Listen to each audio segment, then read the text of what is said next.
Hello, everybody, and welcome to the CIO Summit and this Fireside chat. I'm Hugh Ujhazy, Vice President for IoT and Telecommunications with IDC in Asia Pacific. And today I'm really delighted to be joined by Nico Cormier, who's the CTO at Pexip. And Pexip may not be a company you've heard of, but they're certainly doing some amazing things. So welcome to the discussion, Nico, and perhaps tell us a little bit about where Pexip is going at the moment and your moves in the video area. Well, thanks for having me. So yeah, Nico Cormier, I'm CTO at Pexip here. I'm looking after basically technology, R&D, and our products. So it's been since the beginning of the pandemic. Actually, it's been quite a journey. If the ones out there that know us from before, we've been in the video industry for people like myself 15 years, and we've been building Pexip up since basically 2012. So it's been soon 10 years. And I think the first 8 years of Pexip was as much trying to convince people like video conferencing was the future of collaboration in enterprises and in the rest of the world, and that changed basically overnight with the pandemic, right? So the last 2 years have been quite interesting for us. We went from having a portfolio of products that were very much designed for the enterprise collaboration world. So essentially, two workers working together over video and collaborating within, the walls of the company, to where we are now, where it's more of a product portfolio around specialized use cases and business to consumer, which I think is one of the topics you really want to chat more about. So I think for us, again, the last couple of years have been really exciting. We went from having to convince people to do video to basically deliver more and more video based on people asking for more. Yeah, and you're right. Video is such a commonplace part of our work lives now. I can't. 2 years ago, I couldn't imagine using it, and we were doing text and audio conferencing. Now it's 100% of what we do. So with it being so commonplace in our work and now our social lives as well, how can we make that video a greater part of delivering, richer and more fulfilling engagement with our customers, our employees, and our partners? Sure, that's actually one of the topics very close to my heart and very close to what Pexip is trying to achieve right now. Video is working to the extent where now, unlike 5 years ago, people can actually join a call and be ready and talk to each other within seconds, and the quality is actually pretty good. What's around video is now the issue. How do you join the call? How can you be sure that you're talking to the right person? How can you be sure that the data you're sending over the internet is actually protected and will not be misused? Those are the topics now that we're seeing. And I think a good analogy of where the industry is right now is, if you look at social media, for instance, Facebook at the beginning was that single platform that everybody was using for every social media needs. And nowadays you see, plenty of other tools that are sort of more specialized, like Strava, social media for runners and cyclists, that are much more specialized and have tools and integrations around it that fulfilling a need from that sort of audience, right? And that's what we're seeing as well. We're seeing that, especially in the public sector and large enterprises on the business to consumer side, our customers and our partners are needing something a lot more specialized. So to give you an example, very simple one, we just launched now our judicial products, so virtual courts by Pexip. And what that does is what we call the pre-flight before the video call and after the video call is completely designed and tailored around the business workflows of a justice court system. So for instance, being able to make someone go through a lobby and authenticate themselves with a passport or with a social security number and so on, be put into a queue and be also read their rights right before, and etiquette is really important. And also during the call, we all remember that video on the internet a few months back where a judge had the cat filter on by mistake on their PC, right? And we have to remember something these days is that video, when you collaborate, you and I over video, then if the call doesn't go through or the technology is not great, well, that's okay. We'll call each other on the phone. We'll delay our meeting. It's no big deal, right?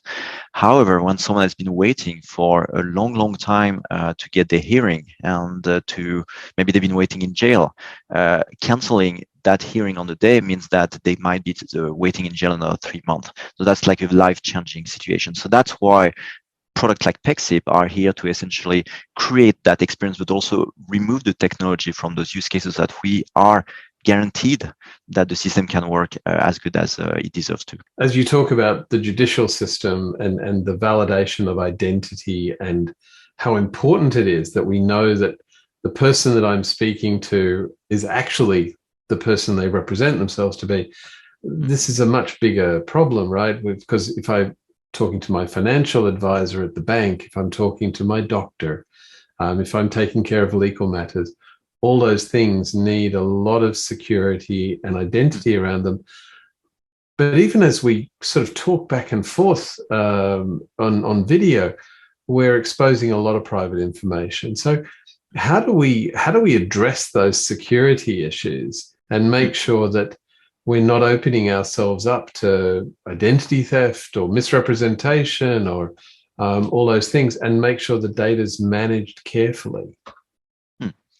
And that's something that we've been looking into for a while now, especially given our target audience is larger enterprises and public sector. What we find out that there is no one offering that works for everybody. So especially when let's look at the pandemic again, right? Just before video became mainstream, it was not unusual for large enterprises to have their own video conferencing on-premise hardware. Actually, it was that bad in the backend. Fast forward, the more people are asking for video conferencing, the more software as a service becomes sort of that default mode of delivering the video from vendors to customers and consumers. And that talks to the fact that it needs to be easy to consume, it needs to be ready and available at all time, and so on and so forth. The downside, though, of running after a global SaaS like we've seen lately is that it's a single, basically, I like to call it like a single grid, where it's all on the open internet. And essentially, if you have a call between US and France, for instance, then how do you know that this is compliant to both regulations and so on and so forth, right? So especially for our large enterprises and our public sector, what we've been developing for a while now is allowing them to create their own grid, their own version of the grid they want. So if they want to stay within, and that's talks to the sovereign cloud, if they want to stay within the corporate firewalls, so only internally, which we see for defense, intelligence agencies that we serve, or if they want to operate within only one country to make sure that the data, the cool data stays only within the walls of that country, we allow them to do so, right? And I think that's going to be basically the future of the industry and other industries in the IT world, right? Where you need to be able to guarantee where the data is flowing, but also where the data is stored, and allow people to actually see it, right? I don't agree that, companies are trying to do bad things with data. I think very often it's just they try to do too many things at a too large scale. So reducing the scale of data to where it makes sense and allowing the transparency for customers and companies to look into it is basically the answer here that we should all push for. Can you, in my own experience and commentary from people we deal with, it's very much that there's collaboration on one side and there's work on the other. And the two never seem to come together. And you talked in the judicial example about that pre-flight piece before the trial happens. Can you talk about how that integration makes sense in other industries, in manufacturing or transportation or banking? And how does it help enterprises on their journey to be more digitally enabled? If you take an example, another one that I really like, we call it basically mixed reality or enhanced engineering capabilities. It's essentially, if you think of an oil platform where an engineer is working in the field, which is a harsh environment, could be wind, could be rain, could be actually in the middle of a sea storm, and what they need to be able to do is to go through a technical challenge very quickly. And the improvement we've seen is with glasses, with small cameras and mics, allowing them to basically talk to different experts when they need to be able to fulfill the task that they are trying to fulfill as fast as possible. And here, you don't really want to share, a meeting link or have that person, which was the case before, having to open their phone, and try to find the right app and then click on it, and it gets really complicated, right? So here, what we see is that having a completely integrated UX, where we understand or someone really understand well the use case and the flow, and can ahead of time prepare that perfectly, so that when the person in the field need the help from HQ, they can just click a button and then it goes through right away, right? We see that as well for healthcare. Another big differentiator, by the way, between maybe the collaboration you're talking about, where it's PC to PC. I don't mind having 3 or 4 or 5 apps installed. I'm used to do that with external people and so on, versus a citizen sort of service like tax office, like even the GP office, being able to just send a link on the mobile phone and not have to install anything is really, really important.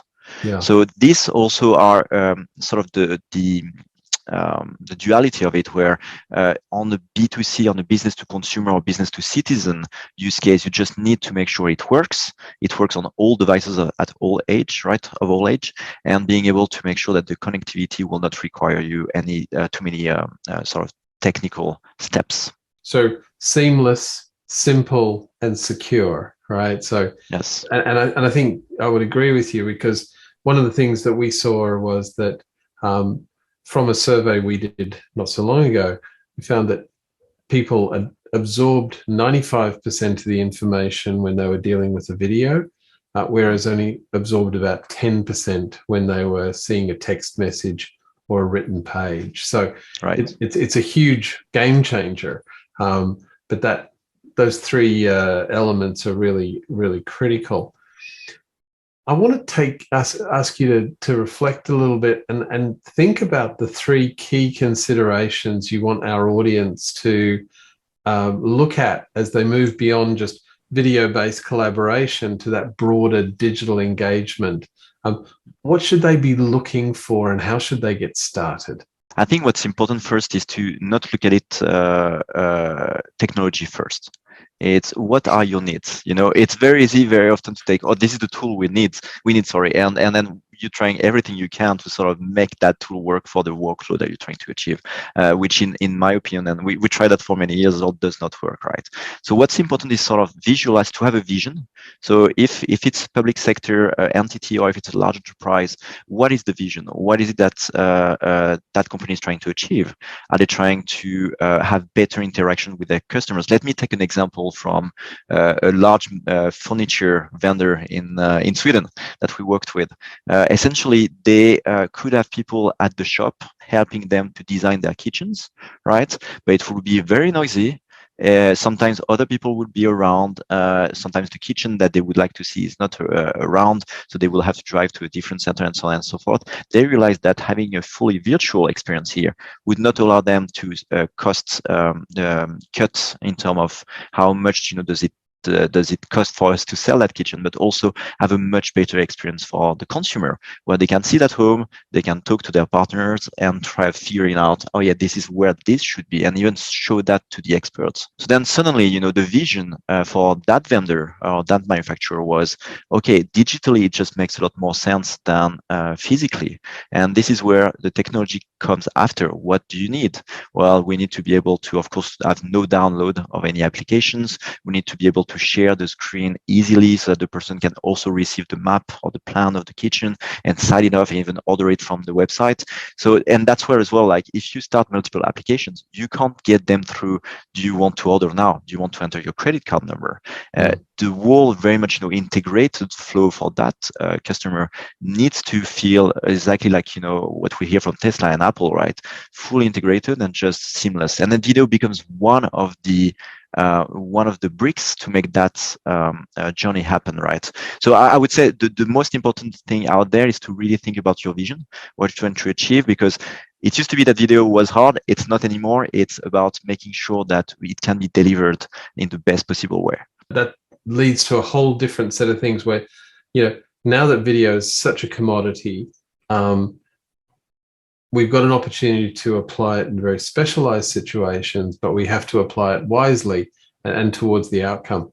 So you've got 2 more wishes on the outcomes list. Yes.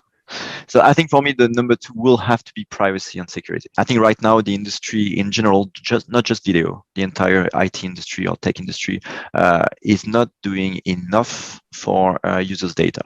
So again, taking the same story that I took now, which is ordering a kitchen over the internet, you should be able to at any point say, oh yeah, I would happily share some of my anonymous data back, but it should be done within that moment where I know what I'm signing for, or I've done already my choices and understand what's happening, right? Same for digital citizen services, medical records, all of those things. It's close to impossible right now to know me as a person, how much of my data is spread out in which country, where is it? I wouldn't be surprised if some of my medical data even left the country I'm living in, right? Which is crazy when you think about it. So I think my wish number 2 is for the industry to get much better around privacy and security. We have at Pexip really good ideas, and I think there is even a white paper that we put together with the CDC that talks a lot about what can we do better, both from the specialized workflows, but also from the security and privacy. And I think that's really the number 2 on my list for sure. I think it's really important as well to be able to use things like video to record that moment where we do give consent, because we sort of endlessly click on end user license agreements and say, yes, I agree, and we accept cookies. But going back and saying, where was the moment when I agreed to give you my information or my credit card or whatever? And having that information shareable so that I can go back and say, oh yeah, I did actually do that, would be really key. So we've got outcome-based, secure, and the penultimate number 3 wish? It's going to be accessibility. I still feel another example for you. We work with a large bank in the US, actually. They used to use Skype for Business before, trying to get their consumers to talk to, customers to talk to them, to their bankers. Basically, I think it wasn't embedded or integrated enough, and it did require, a good PC to work. And I think that's something at Pexip we've been working so hard on, is to make sure that whatever PC or mobile phone or device people have, it should just work. And it's not okay as well. I think in the industry, in the tech industry, it's sort of okay these days to say, you know what, if you want the best experience or even the okay experience, you need the latest iPhone or the latest PC or whatever, right? And I think that's not okay. Literally, especially given where the state of the world is at right now, being able to reuse hardware longer. We have so much good software around right now, and at Pexip we really believe in software. So what as an industry we need to be, it's to make sure that any tech is accessible to the masses, and to make sure that when an elderly person is talking to their GPs over the internet on video, they can do so in a very good experience and something that feels not threatening and not stressful. Still today, how often you and I get really stressed out because it doesn't connect, or we don't know where the meeting is at, and there's 2 calendar invites and so on. I just imagine, like, working in tech, I get stressed, so I can only imagine like how it is for other people from other generations as well. So my wish number 3 would be definitely accessibility. Right. So we got outcome-based, secure, and inclusive. Yes. Are sort of the cornerstones of any design of an integrated video and business process environment. Nico, we're out of time, but thank you so much for your insights. Thank you. Thank you so much for sharing some of the work that Pexip's doing. And we look forward to hearing more as we go forward, because this is a story that hasn't run its course. We know video is going to be a huge part of data traffic going forward, and we look forward to seeing more of that journey as we go. So thanks, everyone, and thanks to Nico for his time and insights, and enjoy the rest of the session. Thank you so much.